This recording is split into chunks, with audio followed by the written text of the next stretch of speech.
कालपासून आपण पाहिलं असेल की इंदापूर तालुक्यात एक प्रकारे दिवाळी साजरी करण्यात आली. म्हणजे हर्षवर्धन पाटील यांच्या कार्यकर्त्यांमध्ये समर्थकांमध्ये हर्षवर्धन पाटील यांच्या बंगल्यासमोर काल फटाके उडवत फटाक्यांची आतिषबाजी करत लाडू आणि पेढे भरवत एकमेकांना लाडू आणि पेढे भरवत एक प्रकारची दिवाळी साजरी केली.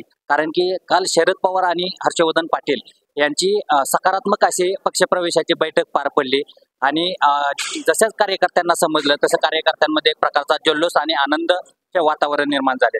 आज हर्षवर्धन पाटील यांनी अधिकृत घोषणाही पक्षप्रवेशाची केलेली आहे. त्यामुळे अधिकच नागरिकांमध्ये आनंदाचे वातावरण झाले. आज आपल्या बरोबर हर्षवर्धन पाटील यांच्या कन्या अंकिता पाटील ठाकरे हे आहेत. काय ताई, काल आपला पक्षप्रवेशाची निश्चिती झाली, सकारात्मक चर्चा झाली पवार साहेबांबरोबर. काय तुमच्या भावना आहेत आता? आज इंदापूर तालुक्यामध्ये जर तुम्ही पाहिलं तर सामान्य गोरगरीब जनतेतल्या मनातला निर्णय, आमच्या सर्व कार्यकर्त्यांच्या मनातला निर्णय आम्ही घेतलेला आहे आणि त्यांचा आग्रह होता की भावनी तुतारी घेतली पाहिजे आणि त्या अनुषंगाने त्यांच्या आग्रहाखातर आम्ही हा निर्णय घेतला. काय अगोदर असं काय ठरलं होतं का की अचानकच हा निर्णय घेण्यात आला? तुम्ही पाहिलं 2 महिन्यापासून वातावरण खूप तापलेलं होतं आणि तेव्हापासून म्हणजे विकास आघाडीच्या माध्यमातून असेल, तुतारीच्या माध्यमातून असेल, सगळे कार्यकर्ते एकत्रित येऊन ते म्हणत होते की भाऊ तुम्ही निर्णय घ्या आणि निवडणूक जर तुम्ही पाहिलं तर ही पूर्णपणे जनतेने आपल्या हातात घेतलेली आहे. कालच्या बैठकीमध्ये असे का विधानसभेच्या उमेदवारीबद्दल असे काय भावना संकेत देण्यात आले का पवार साहेबांकडून? काय वाटतं?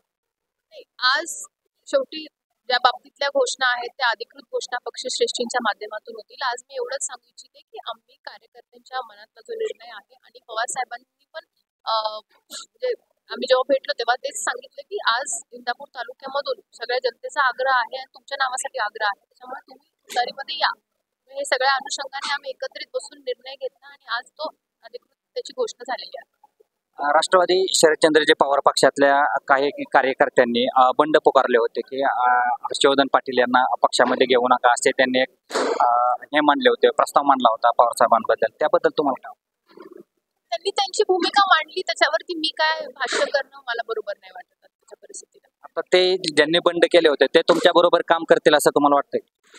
निश्चित करतील. शेवटी ते पवार साहेबांना आणि सुप्रियाताईंना मानणारे आहेत, त्यामुळे त्यांचा जो निर्णय असेल, आदेश असेल त्याचं पालन करतील असं मला वाटतं.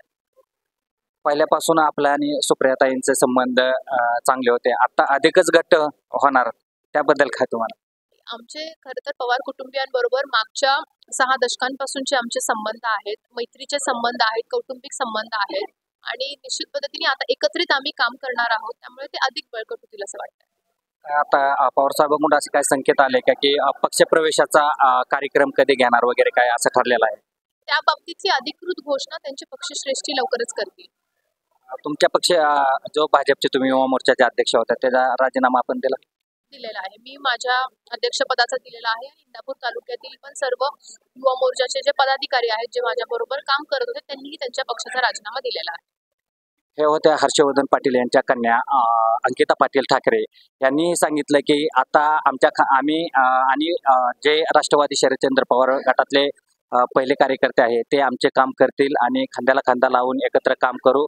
सुप्रियाताईंनी त्यांना तसे संकेत दिलेले आहेत आणि आज त्यांनी सांगितलं की त्यांनी त्यांच्या पदाचाही सुद्धा भाजपच्या पदाचा सुद्धा राजीनामा दिलेला आहे. मी इम्तियाज मुलानी, लोकजनता न्यूज, इंदापूर.